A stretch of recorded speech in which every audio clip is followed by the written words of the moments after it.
Okay అమ్మా. గౌరవనీయులు సభాధ్యక్షులు కొల్లు రవీంద్ర గారు, తెలుగుదేశం పార్టీ రాష్ట్ర అధ్యక్షులు గౌరవనీయులు అచ్చెన్నాయుడు గారు,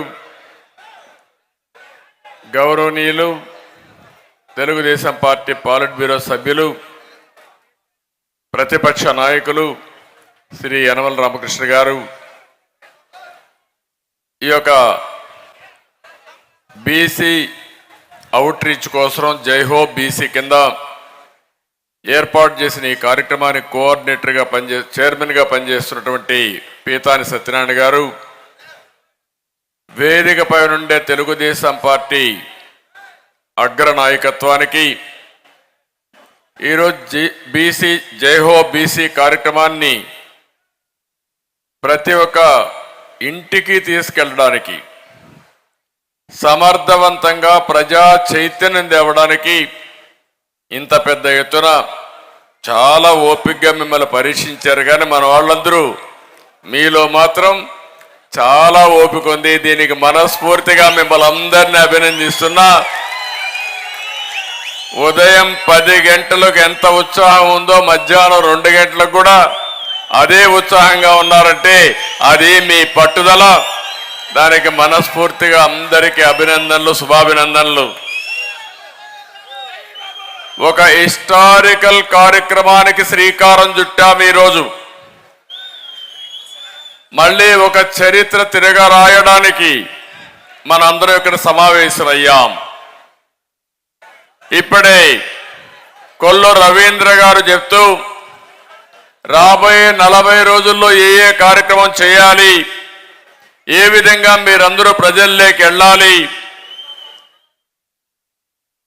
ప్రజల్లో చైతన్యం ఎట్టజేయాలో చాలా స్పష్టంగా చెప్పారు.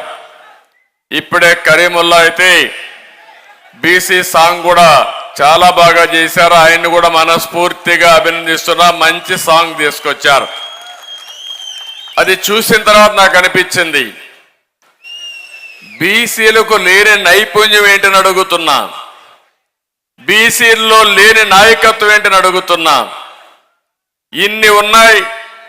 ఏ పని కావాలన్నా సమాజానికి ఆ పని చేసేది మా బీసీలే తప్ప వేరే వాళ్ళు కానే కాదు. ఎవరన్నా ఒక మనిషి అందంగా తిరగాలంటే, శుభ్రంగా ఉండాలంటే ఆ బట్టలు ఉతికేది కూడా బీసీలే. ఇంకొక పక్కన ఎవరైనా అందంగా ఉండాలంటే హెయిర్ కటింగ్ కూడా చక్కగా చేసేది మా బీసీలే. దేవుణ్ణి ప్రార్థించాలంటే, దేవుడు ఎట్టున్నాడో చూడాలంటే ఆ కార్యక్రమం కూడా చేసేది మా బీసీ శిల్పులే. మీరు ఉండడానికి ఒక అందంగా ఇల్లు కట్టాలంటే ఎవరు కడతారు ఆ ఇల్లు అంటే అందులో కూడా బీసీలే. మొత్తం వీళ్ళే ఉంటారు, ఇంకెవరు లేరు. ఒక వడ్రింగ్ కావచ్చు, ఒక కార్పెంటర్ కావచ్చు, లేకపోతే ఒక మేషనరీ కావచ్చు, అందరూ బీసీలే ఉంటారు. అందరూ కూడా అంటే మనం అందరం ఒక విషయం ఆలోచించు. ఒక పెళ్లి జరగాలన్నా ఒకప్పుడు ముందుగా గుర్తొచ్చేది నేరుగా స్వర్ణకారుడే గుర్తొస్తాడు. ఫస్ట్ ఆర్డర్ ఇచ్చేది మంగళసూత్రానికి ఆర్డర్ ఇచ్చిన తర్వాతనే పెళ్లి కార్యక్రమాలు ప్రారంభించేవాళ్ళం. అంటే ఇవన్నీ కూడా మీరు గుర్తుపెట్టుకుని ఒకసారి ఆలోచించాల్సింది. జనాభాలో 50% బీసీలు. అనునిత్యం ఏ కార్యక్రమం కావాలన్నా ఆ కార్యక్రమాన్ని జయప్రదం చేసేది బీసీలు. చరిత్రలో మీరు చూస్తే బీసీలంతా కూడా వంశ పారంపర్యంగా చేతి వృత్తులు, కుల వృత్తులకు అలవాటు పడ్డారు. కొంతమంది కుల వృత్తులు చేశారు, కొంతమంది చేతి వృత్తులు చేసి చేనేత, కమ్మరి, కుమ్మరి, వడ్రంగి ఏ కులమైనా తీసుకున్నా ప్రతి ఒక్క కులం ఒక కార్యక్రమం చేసుకుంటూ ముందుకు పోయారు.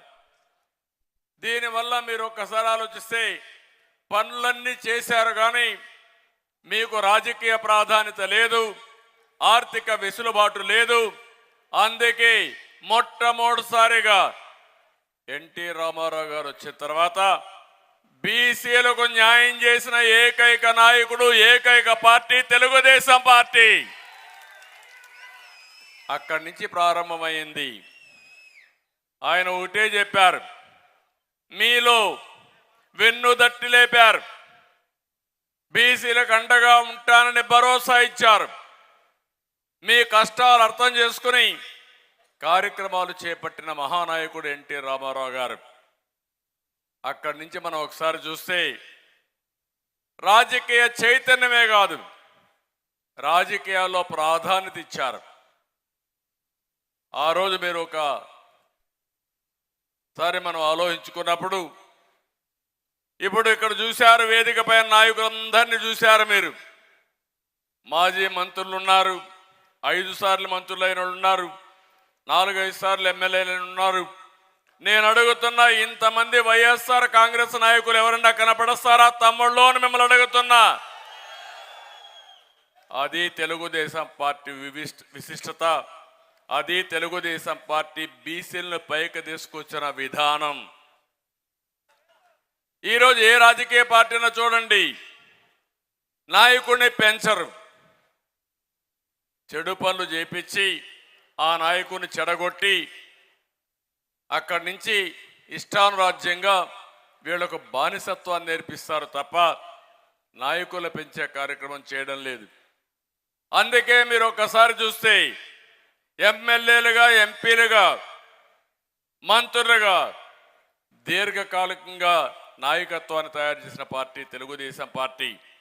ఒక్క మాటలో చెప్పాలంటే బీసీ నాయకత్వాన్ని ఏర్పాటు చేసిన ఒక ఫ్యాక్టరీ, ఒక యూనివర్సిటీ తెలుగుదేశం అని చెప్పి కూడా నేను మీకు తెలియజేస్తున్నా. ఇక్కడి నుంచి ఇంకొక పక్క మీరు ఆలోచిస్తే, స్థానిక సంస్థల్లో మన నాయకుడు ఎన్టీ రామారావు గారు ముఖ్యమంత్రిగా ఉన్నప్పుడు 20% రిజర్వేషన్లు పెడితే, నేను వచ్చిన తర్వాత దాన్ని 34% రిజర్వేషన్లు పెంచి తద్వారా కొన్ని లక్షల మందిని నాయకులుగా తయారు చేశాం. ఒక నాయకుడికి ఒక అవకాశం కావాలి, అప్పుడే తమ్ముళ్ళు కూర్చోడమ్మా, కూర్చోండి. అప్పుడే ఆ నాయకుడు తన ప్రతిభని చూపించే అవకాశం వస్తుంది. అవకాశం రాకపోతే ఏ నాయకుడు కూడా నాయకుడిగా చలామణి కాలేరు, నాయకత్వ లక్షణాలు పెంచుకోలేరు. ఈరోజు మీరు చూస్తే ఈ ప్రభుత్వం వచ్చిన తర్వాత 34% స్థానిక సంస్థల్లో ఉండే రిజర్వేషన్ని 24% చేశారు. అంటే 10% తగ్గించేశారు. 17,000 మంది మనకుండే స్థానిక సంస్థల్లో ఉద్యోగాలు పోగొట్టుకునే పరిస్థితికి వచ్చారు. ఈరోజు ఇక్కడ ఇద్దరిని మహనీయులకు మనం దండలేసి నివాళులర్పించాం. 1 పూలే గారు, 2 ఎన్టీ రామారావు గారు. ఈ దేశంలో వెనుకబడిన వర్గాల్ని ముందుకు తీసుకొచ్చింది పూలే గారు ఆలోచిస్తే, ఆ తర్వాత ఆచరించింది నందమూరి తారక రామారావు గారు అని చెప్పి కూడా నేను మీకు తెలియజేస్తున్నా. ఆ తర్వాత మీరు ఒకసారి ఆలోచిస్తే, నేను వచ్చిన తర్వాత కూడా నేను ఒకటే ఆలోచించాను, ఆర్థికంగా మిమ్మల్ని ఏ విధంగా పైకి తేవాలో ఆలోచించాం. మన నాయకుడు కూడా ఎన్టీ రామారావు గారు ఉన్నప్పుడు ఏ పని మీరు చేస్తారు, వృత్తి పనులు, ఆ వృత్తి పని కూడా ఏ విధంగా చేస్తే మీ ఆదాయం పెరుగుతుందో అలాంటి పనులన్నీ ఇచ్చారు. వడ్డెర కులస్తులకైతే ఆ రోజు నాకు బాగా జ్ఞాపకం, వడ్డెర కులస్తులకైతే ఎక్కడికక్కడ బండలు కొట్టడానికి కానీ, ఈ క్రషర్స్ కానీ ఇవన్నీ వీళ్ళకే రిజర్వ్ చేయాలని చేసింది ఎన్టీ రామారావు గారు. ఇంకో పక్క మీరు చూస్తే ఈరోజు దోబీలు ఉన్నారు, రజకులు ఉన్నారు. రజకుల కోసం ప్రత్యేకంగా ఘాట్లు కట్టించి ఆధునీకరణకు నాంది పలికింది తెలుగుదేశం పార్టీ న్యాయంలోనే పలికాం. సమైక్య ఆంధ్రప్రదేశ్లో ఆదరణ కార్యక్రమం పెట్టాం. ఒక దగ్గర 400-500 రకాల ఆధునిక పనిముట్లని మీకు అందజేశాం. పోయిన 5 సంవత్సరాలు చూస్తే 1000 కోట్ల రూపాయలు ఖర్చు పెట్టి కొన్ని లక్షల మందికి ఆధునిక పనిముట్లు 90% సబ్సిడీతో ఇచ్చాం. 5 లక్షల మందికి 2 లక్షలు కానీ 10 లక్షలు కానీ ఫైనాన్స్ కార్పొరేషన్ ద్వారా సహాయం చేసి సబ్సిడీ ఇచ్చిన పార్టీ తెలుగుదేశం పార్టీ. ఈరోజు నేను అడుగుతున్నా మిమ్మల్ని అందరినీ, 4 సంవత్సరాల్లో 1 రూపాయి మీకు ఇచ్చారా అని మిమ్మల్ని అడుగుతున్నా. ఇంత మునుపు కూడా రాజశేఖరుడు ఉన్నప్పుడు నేను సవాలు విసిరేవాడిని. ఒక 2-3 కార్పొరేషన్లు పెట్టి అక్కడ కుర్చీలు బెంచీలు కూడా లేకుండా నిన్ను కార్పొరేషన్ చైర్మన్ ఇచ్చాం, నువ్వు పోయి పని చేసుకోమంటే ఎక్కడ కూర్చోవాలో తెలియని పరిస్థితి ఆ రోజు. ఈ రోజు కూడా మనం కార్పొరేషన్ మీరు చూస్తే 125 కులాలకి ఆర్థిక సహాయం చేసిన పార్టీ తెలుగుదేశం పార్టీ. ఆ రోజు మీరు ఎక్కడికైనా వెళ్ళండి, ఏదో ఒక విధంగా మనం ఇస్తే కడాన మన గవర్నమెంట్ పోయిన తర్వాత గోడౌన్లో కొన్ని 100 కోట్ల విలువ చేసే పరికరాలని మూలన పెట్టింది ఈ వైఎస్ఆర్ కాంగ్రెస్ పార్టీ అని చెప్పి కూడా నేను మీకు తెలియజేస్తున్నా. అంటే మీకు ఇవ్వడానికి వాళ్ళకి మనసు రాలేదు. గోడౌన్లో ఇవన్నీ కూడా తుప్పి పట్టిపోవడానికి సిద్ధపడ్డారు తప్ప ఈ పేదవాడికి ఇచ్చి ఆర్థికంగా పైకి తేవాలంటే మనసు రాకుండా ఇష్టానుసారంగా చేశారు. ఈరోజు నేను అడుగుతున్నా మిమ్మల్ని, కార్పొరేషన్లు పెట్టారు. ఎందుకు ఆ కార్పొరేషన్లు? కడాన 4 గీసుకోవడానికి కూడా పనికిరావు ఆ కార్పొరేషన్లు. 1 రూపాయి ఖర్చు పెట్టారా అని మిమ్మల్ని అడుగుతున్నా. ఎక్కడన్నా 1 రూపాయి ఖర్చు పెట్టారా? ఏ బీసీ అయినా ఆర్థికంగా పైకి తీసుకొచ్చే కార్యక్రమాలు చేశారా అని మిమ్మల్ని అడుగుతున్నాను. ఏమీ లేవు. ఇప్పుడు సాధికార యాత్ర అంటున్నాడు. దేనికోసం సాధికార యాత్ర నాకైతే అర్థం కాదు. ఈరోజు మీరు ఒకసారి చూస్తే నేను అడుగుతున్న ఈ ముఖ్యమంత్రిని, తెలుగుదేశం పార్టీ హయాంలో 1000 కోట్ల రూపాయలు ఆదరణ ద్వారా అనేక పనిముట్లు ఇప్పించాం, పూర్తిగా రద్దు చేశారు. దీనికి సమాధానం చెప్పమంటున్నాను. కార్పొరేషన్ ద్వారా దగ్గర సప్లైన్ మొత్తం ఖర్చు పెడితే 3500 కోట్ల రూపాయలు మనం ఖర్చు పెట్టాం. ఈరోజు సప్లైన్ ఇచ్చాం, 37,000 కోట్ల రూపాయలు మనం ఖర్చు పెట్టాం. మీరు ఈరోజు చెప్పింది ఏమని? సంవత్సరానికి 15,000, 5 సంవత్సరాల్లో 75,000, 75,000 కోట్ల రూపాయలు కేటాయిస్తామని చెప్పి 1 రూపాయి ఇచ్చారా నేను అడుగుతున్నా. మాట తప్పను, మడమ తిప్పనని చెప్పే ముఖ్యమంత్రి ఎక్కడ చేశాడో సమాధానం చెప్పమంటున్నా. పెళ్లి కారుకు మనం 35,000 ఇచ్చాం, మేము 50,000 ఇస్తామన్నారు. ఇచ్చారా నేను అడుగుతున్నా. అది కూడా ఇవ్వకుండా వదిలేశారు. బెస్ట్ అవైలబుల్ స్కూల్ 99లో ప్రారంభిస్తే దానికి కూడా డబ్బులు ఇవ్వకుండా రద్దు చేశారు.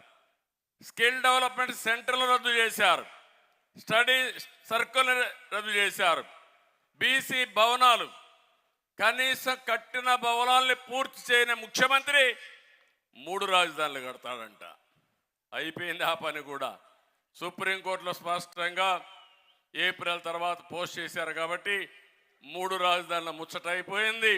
మళ్ళీ ఒకే రాజధాని, అదే అమరావతి, అదే పూర్తి చేస్తాం తెలుగుదేశం పార్టీ. ఇంకో పక్కన ఎన్ఎఫ్డిబి ఫిషరీస్ డెవలప్మెంట్ బోర్డు ద్వారా వచ్చే రుణాలు తీసుకోవడం, సబ్సిడీలు తీసుకోవడం మానేశాడు. ప్రధానమంత్రి మత్స్య సంపద యోజన ద్వారా వచ్చే డబ్బుల్ని తీసుకోవడం రద్దు చేశాడు. చంద్రన్న బీమా రద్దు చేశాడు. మత్స్యకారుల పాలిట శాపంగా 217 జీవోని మేము రద్దు చేస్తే దాన్ని మళ్ళా వీళ్ళు వచ్చి మనం తీసుకొస్తే దాన్ని రద్దు చేసి ఈరోజు మొత్తం వాళ్ళు ఇష్టం వచ్చిన వాళ్ళకి ఈ సొసైటీస్ అన్ని అన్యాక్రాంతం చేసే పరిస్థితికి వచ్చాడు. చేప పిల్లల పెంపకం మనం చేపడితే ఎగుడు వదిలేశాడు. బోట్ల ఆధునీకరణ వదిలిపెట్టాడు. రజకులకు వాషింగ్ మెషిన్లు ఇస్తే అవి కూడా తీసేశాడు. ఇంకో పక్కన మహిళలకు పారిశ్రామిక రాయితీలు ఇస్తే అవి తీసేశాడు. థ్రిఫ్ట్ ఫండ్ పోయింది చేనేత కార్మికులకి, నేత కార్మికులకి ట్రైనింగ్ ప్రోగ్రాం పోయింది, చేనేత కార్మికులకు పావలా వడ్డీ రుణాలు పోయినాయి, నూలు కొనుగోలు సబ్సిడీస్ అది కూడా పోయింది. నేషనల్ హ్యాండ్లూమ్స్ డెవలప్మెంట్ ప్రోగ్రాం ద్వారా కేంద్రం ఇచ్చే సబ్సిడీలు పూర్తిగా రద్దు చేశాడు. కొత్తగా మగ్గాలు ఇచ్చేదాన్ని కూడా రద్దు చేశాడు. మల్బరీ తోటలు కూడా ప్రోత్సాహం ఇవ్వకుండా రద్దు చేసే పరిస్థితి వచ్చారు. వీవర్స్ క్రెడిట్ కార్డు స్కీమ్ రద్దు చేశాడు. ఆప్కో ద్వారా చేనేతలకు వస్త్రాలు కొనుగోలు కూడా రద్దు చేసే పరిస్థితికి వచ్చాడు. గీత కార్మికుల సొసైటీలకు ఆర్థిక సహాయం రద్దు చేశారు. ఈత తాటి చెట్ల పెంపకానికి ప్రోత్సాహం రద్దు చేశారు. గొర్రెలు మేకల పెంపకానికి ప్రోత్సాహం రద్దు చేశారు. National backward classes finance development corporation ద్వారా వచ్చే రుణాలు ఒక్క పైసా తీసుకురాలేదు. కొన్ని వందల కమ్యూనిటీ హాల్స్ మనం ప్రారంభిస్తే ఎక్కడ చూసినా అవన్నీ కూడా పాడుపడిపోయి ఉండే పరిస్థితి వస్తూ ఉంది. నేను అడుగుతున్నా ఈ ముఖ్యమంత్రిని, మీరు ఆ రోజు 15,000 సంవత్సరానికి ఇస్తానని మీరే చెప్పారు. ఇవ్వకుండా మళ్ళీ బీసీ సాధికార యాత్రని ఊర్లు తిరిగే హక్కు నీకు ఎవడిచ్చాడని అడుగుతున్నా. ఈ 5 సంవత్సరాలకు 75,000 కోట్ల రూపాయలు మా బీసీలకు అప్పు ఉన్నారు, మీరు రుణపడున్నావు. మొట్టమొదటిసారిగా 75,000 కోట్ల రూపాయలు ఖర్చు పెట్టి మాట నిలబెట్టుకుని మళ్ళీ ఓటు అడగమని సవాలు విసురుతున్నానని చెప్పి కూడా మీకు తెలియజేస్తున్నా. మీరు ఈ విషయం అడగాలి. మోసం చేయడంలో దిట్ట, అబద్ధాలు చెప్పడంలో దిట్ట ఈ ముఖ్యమంత్రి. చెప్పిన అబద్ధం చెప్పకుండా కన్నార్పకుండా చెప్పేస్తూనే ఉంటాడు. అంటే మనందరం నమ్మాలనే ఉద్దేశంతో. ఇంకో పక్క ఆర్థిక ఎదుగుదల కోసం అన్ని వర్గాల్లో 50% బీసీలకు ఇస్తా అన్నాడు. ఇచ్చాడా? మీ దగ్గరుండే పనులన్నీ లాగేసుకున్నారు, అవునా కాదా? మొత్తం కొంతమంది మొనోపలి చేసి వాళ్ళు ఇష్ట ప్రకారం చేసే పరిస్థితికి వచ్చారు. ఇంకో పక్కన బీసీ కార్పొరేట్ నిధులిచ్చి ఆర్థికంగా పరిపుష్టి చేస్తామన్నారు. ఈరోజు నిర్వీర్యం చేసే పరిస్థితికి వచ్చారు. చేపల వేట నిషేధ సమయంలో 10,000 రూపాయలు, వేట సమయంలో మరణించిన వారికి 10 లక్షల బీమా ఇస్తా అన్నాడు. ఇచ్చాడా అని మిమ్మల్ని అడుగుతున్నా.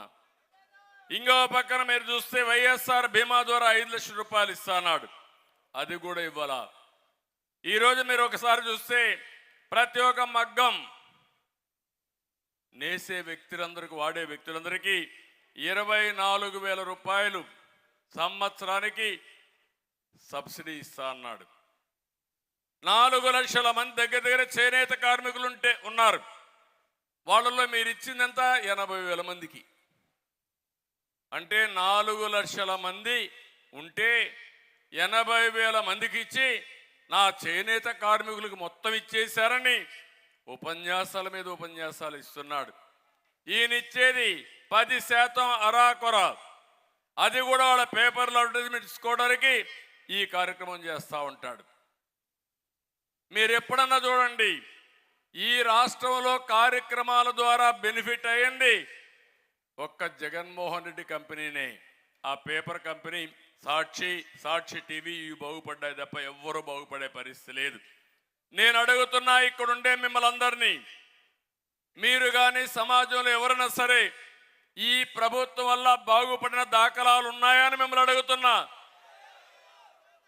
వెనుకబడిన వర్గాల్లోనే పేదవాళ్ళు ఎక్కువగా ఉన్నారు.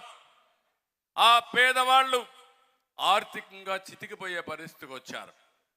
ఈరోజు ఒక్కసారి చూస్తే నిత్యావసర వస్తువుల ధరలు ఆకాశాన్ని అంటుతున్నాయి. పెట్రోల్ డీజిల్ ధరలు దేశంలో నెంబర్ 1గా తయారైనాయి. కరెంటు ఛార్జీలు పెంచుతూనే ఉన్నాడు. బుద్ధి కూడా లేకుండా, జ్ఞానం కూడా లేకుండా, ఎట్టగడతారని కూడా ఆలోచించకుండా పెంచుతూనే ఉన్నాడు. పన్నులు విపరీతంగా పెంచేశాడు. కడాన చెత్త మీద కూడా పన్నేసిన చెత్త ముఖ్యమంత్రి చరిత్రలో ఎవరున్నా ఉన్నారంటే ఇతనే.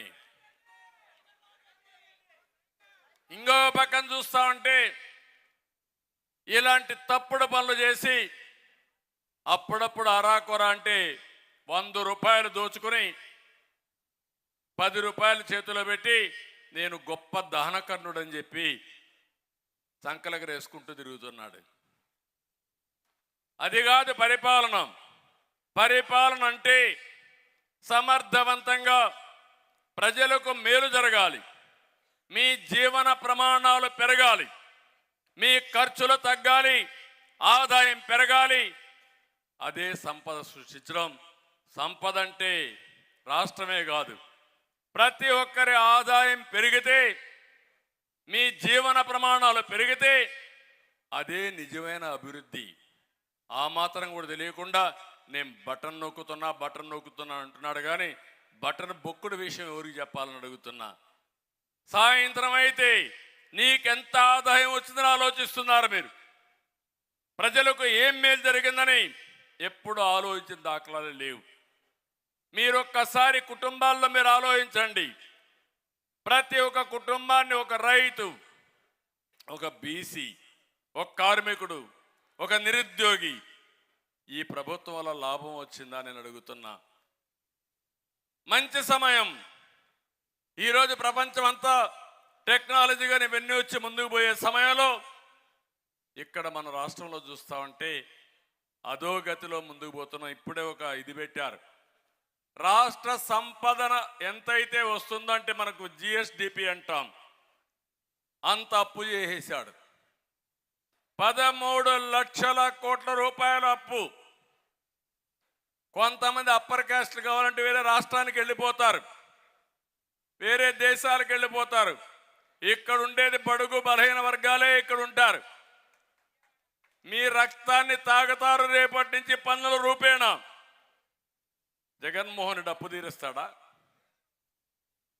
మీ పేరుతో అప్పు తెచ్చారు, రాష్ట్రం పేరుతో అప్పు తెచ్చారు.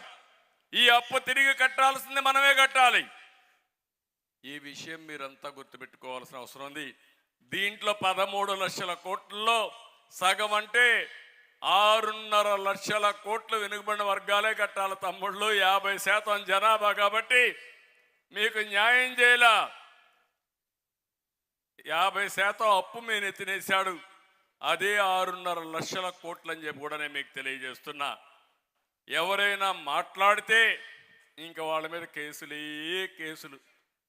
ఇక్కడ ఉన్నారు, అచ్చెన్నాయుడుతో బోణి చేశారు. ఆ రోజు ఫస్ట్ ఆయన్ని అరెస్ట్ చేసేశారు. అక్కడి నుంచి అందరినీ గుండె వాళ్ళందరినీ ఎవరన్నా ఉన్నారంటే అందరి మీద కేసులు. అంటే హోదాను బట్టి కేసులు పెంచారు.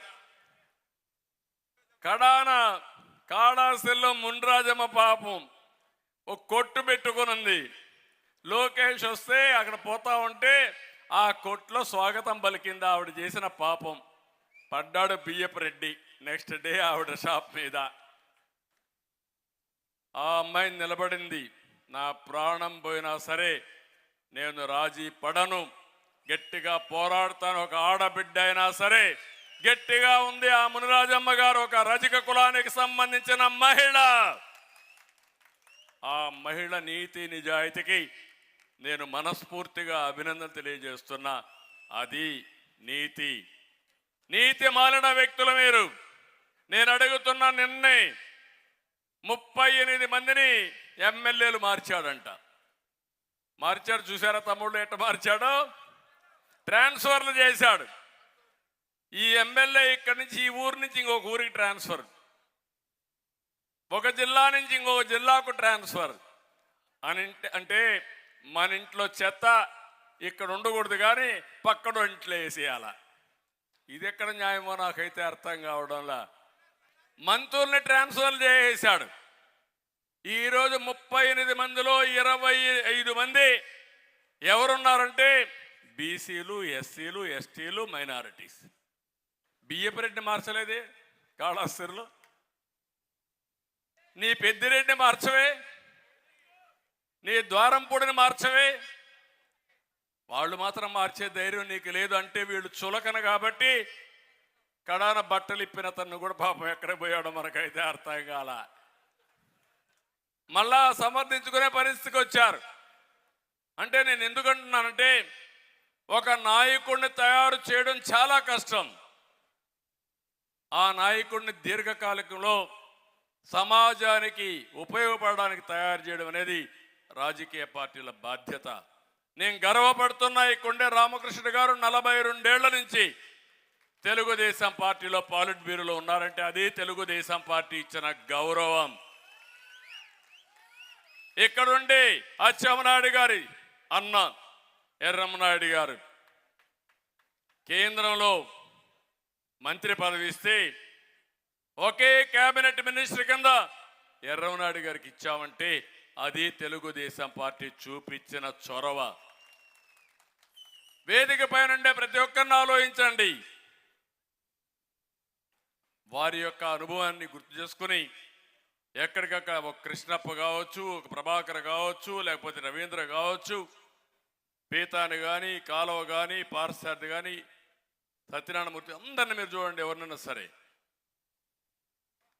మనం ఇవన్నీ చేస్తామంటే ఇప్పుడు వీళ్ళందరిపైన అచ్చెన్న పైనకే అరెస్టు, కొల్లు రవీంద్ర ఎవరినో చంపితే ఎవడో చంపితే కొల్లు రవీంద్ర జైలుకు. ఏంటి అరాచకం?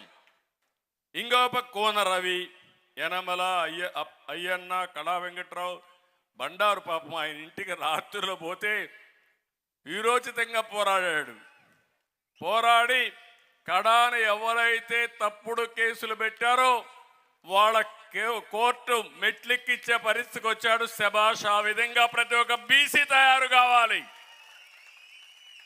అప్పుడే వీళ్ళు భయపడే పరిస్థితి వస్తుంది. అంటే ఈరోజు మనం చూస్తే కొన్ని వేల కేసులు పెట్టారు బీసీల మీద. 300 మందిని పొట్టన పెట్టుకున్నారు. 74 మందిని అతి దారుణంగా తెలుగుదేశం వాళ్ళని కూడా చంపేశారు. ఒక్క పల్నాడులో 18 మందిని, 16 మందిని చంపారు. కడాన పల్నాడులో చంద్రయ్య ఒకటే అడిగారు, పట్టుకొని చంపే మునుపు నువ్వు ఒక్కసారి జగన్ జిందాబాద్ అను, నిన్ను వదిలేస్తావంటే నా ప్రాణం పోయినా సరే అన్నని. అప్పుడు కూడా చంద్రబాబు జిందాబాద్ అన్నాడు. అప్పుడే చంపేశారు. అందుకే నేను వెళ్ళినప్పుడు నా కుటుంబ సభ్యుడిని కోల్పోయాను, బాధపడ్డా, ఏమీ చేయలేకపోయా. కానీ పాడి మోసా, నా రుణం తీర్చుకోవడానికి ప్రయత్నం చేశా. ఒక నందం, అతని క్యాస్ట్ కూడా మీరు చూస్తే ఒక యాదవ కులస్తుడు చంద్రయ్య.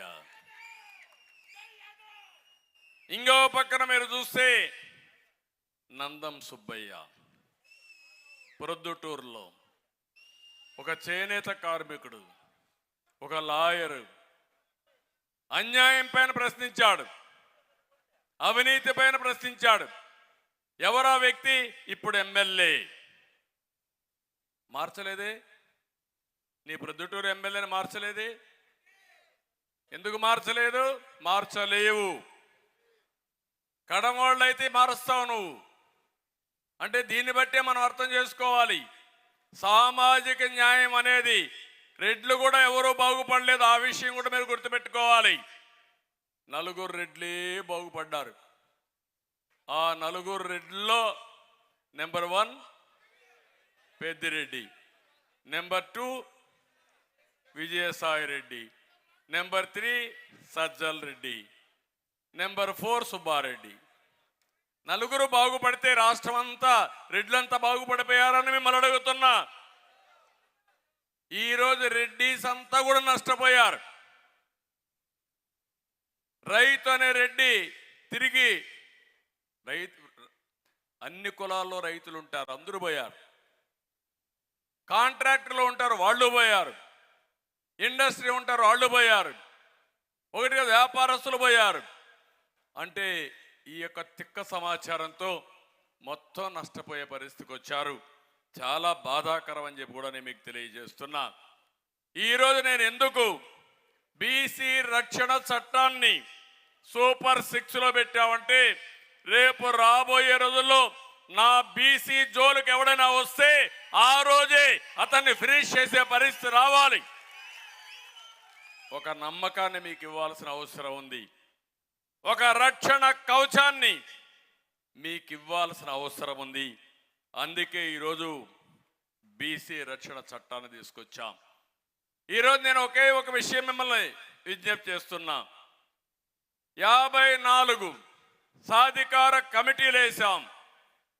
129, 130 కులాలు ఉన్నాయి. వాళ్ళ ఆర్థిక పరిస్థితులు అధ్యయనం చేయండి. 42 ఏళ్లుగా తెలుగుదేశం పార్టీ జెండా మోశారు. తెలుగుదేశం పార్టీకి వెన్నెముక ఈ వెనుకబడిన వర్గాలని చెప్పి మీ అందరికీ తెలియజేస్తున్నా. ఇంతవరకు మనం చాలా కార్యక్రమాలు చేశాం. కానీ ఈరోజు ఒకటే హామీ ఇస్తున్నాం. 42 ఏళ్ళు మీరు చేసిన పనులకి ఇప్పుడు చేసిందే కాకుండా మళ్ళీ మీ రుణం రాబోయే 5 సంవత్సరాల్లో తెలుగుదేశం పార్టీ తీర్చుకుంటుంది. దానికి కార్యాచరణ ప్రణాళిక తయారు చేద్దాం. చదువు విషయంలో మీరు చూడండి, విదేశ విద్య కానీ, బెస్ట్ అవైలబుల్ స్కూల్స్ కానీ, స్కిల్ డెవలప్మెంట్ కానీ, రెసిడెన్షియల్ స్కూల్స్ కానీ, ఇవన్నీ మనం పెడితే అవన్నీ తీసేసే పరిస్థితికి వచ్చారు. స్టడీ సెంటర్ కూడా తీసేసే పరిస్థితికి వచ్చారు.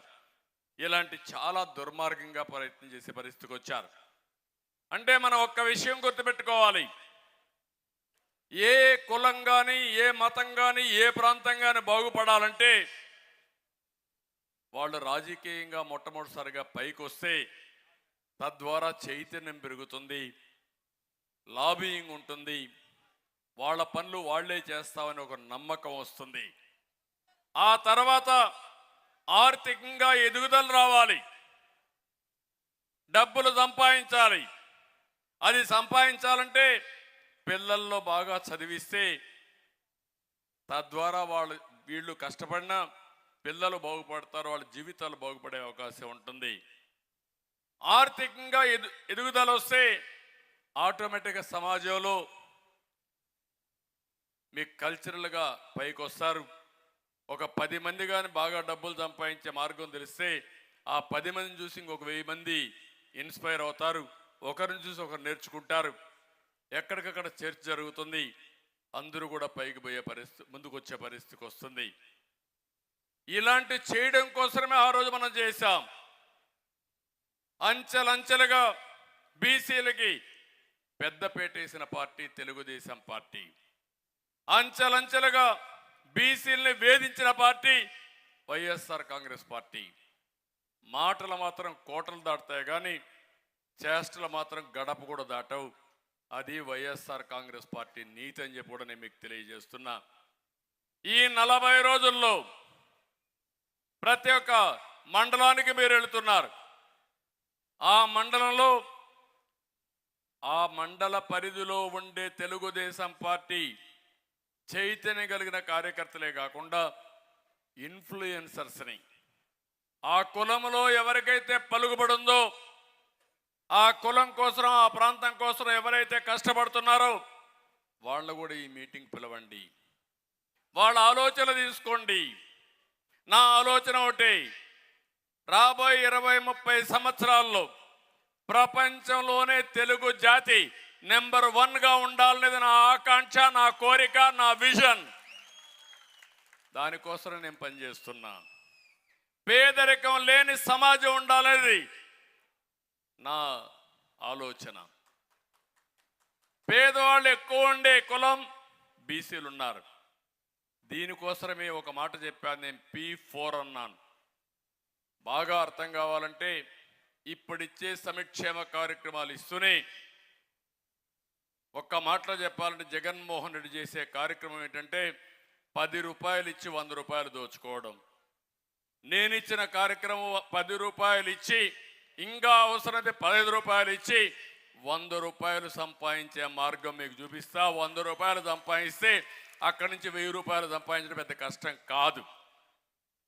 తెలివి కొంతమంది సొత్తే కాదు, ఆ విషయం మీరు గుర్తుపెట్టుకోవాలి. మొట్టమొదటిసారిగా అనిపిస్తుంది 10 రూపాయలు సంపాదిస్తే 10 రూపాయలు 100 రూపాయలు సంపాదిస్తుంది. ఒకప్పుడు శారీరకంగా కష్టపడేవాళ్ళం, ఇప్పుడు శారీరకంగా అవసరంలా అందరికీ సెల్ ఫోన్లు వచ్చేసాయి. మిమ్మల్ని చూస్తున్న అప్పటి నుంచి నాతో నా మాటలు వింటూనే ఉన్నారు. కొంతమంది అవసరమైతే ఇక్కడి నుంచి లైవ్ పెడుతున్నారు. మీ ఇంటికో లేదంటే మీ ఆడవాళ్ళకో లేకుంటే మీ పిల్లలకు వినిపిస్తున్నారు. కొంతమంది అయితే మీ ఇంట్లో ఏం జరిగేదో మళ్ళా మీరు మానిటర్ చేసుకుంటున్నారు. అంటే వర్చువల్ వరల్డ్గా తయారైంది ప్రపంచం అంతా. పనులన్నీ రియల్ టైంలో సమీక్ష చేసుకునే పరిస్థితికి వచ్చేసాం. అందుకే నేను ఆలోచించేది, ఈరోజు నేను చేసిన పని మీరు ఒక్కసారి ఆలోచిస్తే 25 సంవత్సరాల కంటే ముందేసిన ఫౌండేషన్ ఈరోజు హైదరాబాద్ ఒక నమూనా. హైయెస్ట్ పర్ క్యాపిటా ఇన్కమ్ దేశంలోనే. ఐటీ మీ ఊర్లో చదివిన పిల్లలు చాలామంది ఉంటారు, మీ కుటుంబాల్లో ఉంటారు. అతనికి మీ ఊర్లో ఉండే వాళ్ళకి వ్యత్యాసం చూడండి. ప్రపంచంలోనే ఎక్కువ ఆదాయం సంపాదించే వాళ్ళు ఎవరంటే తెలుగు జాతి. దానికి కారణం తెలుగుదేశం పార్టీ ఆ రోజు చేసిన ఫౌండేషన్. ఇప్పుడు నా ఆలోచన ఒకటే, అది కొంతమందిని చేయగలిగాం. ప్రతి ఒక్క వ్యక్తిని పేదరికం నుంచి ఎందుకు పైకి తేకూడదు, అది చేయడం కోసమే P4 ఫార్ములా. P3 అనేది పబ్లిక్ ప్రైవేట్ పార్ట్నర్షిప్ అనేది సంపద సృష్టించడానికి పనిచేసింది.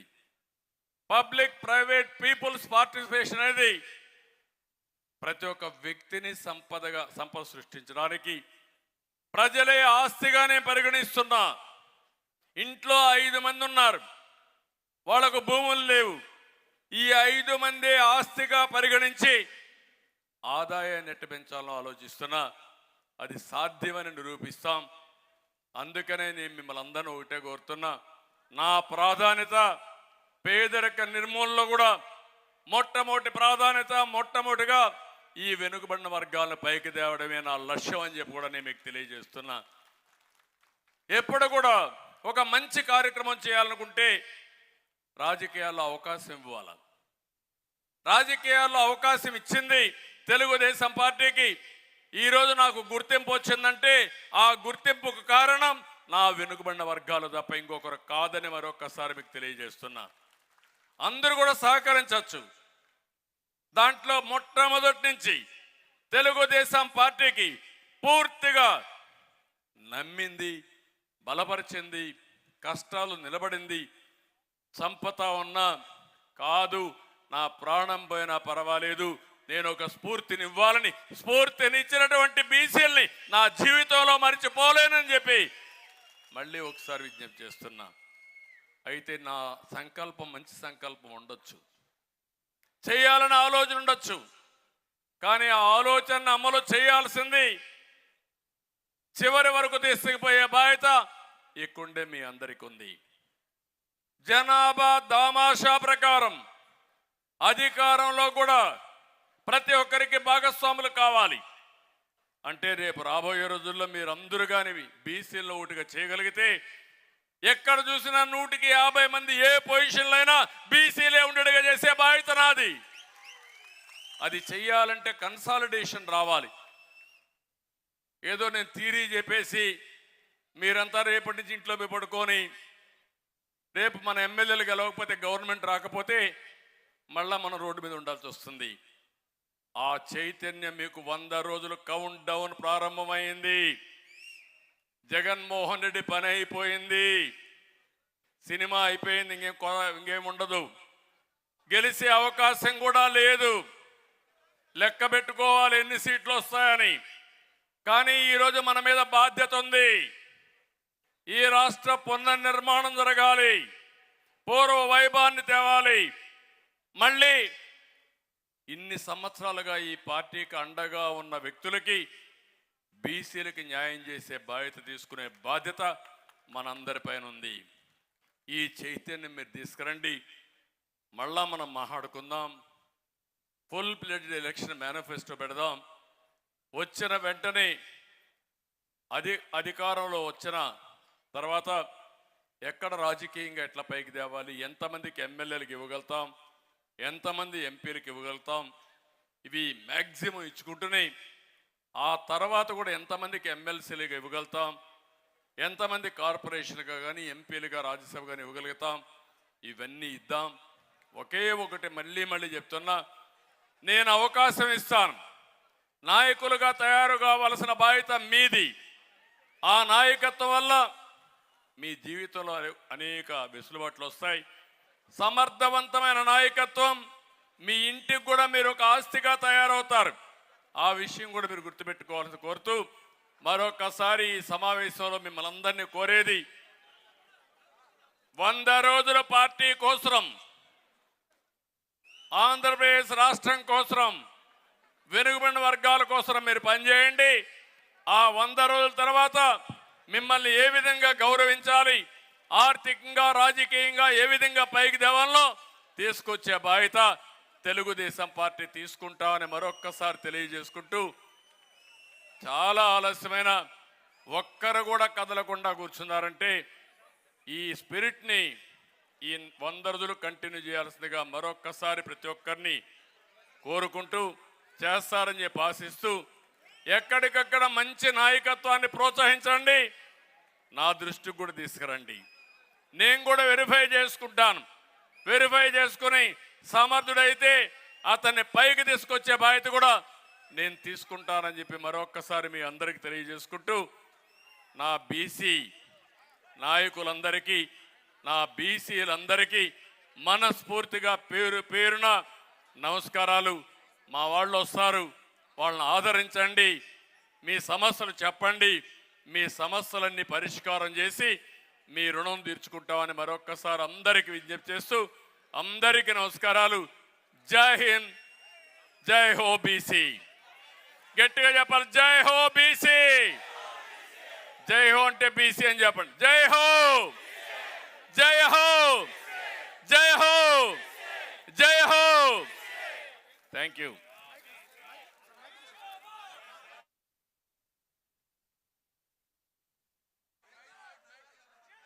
Mic okay. ఈనాటి కార్యక్రమంలో పాల్గొని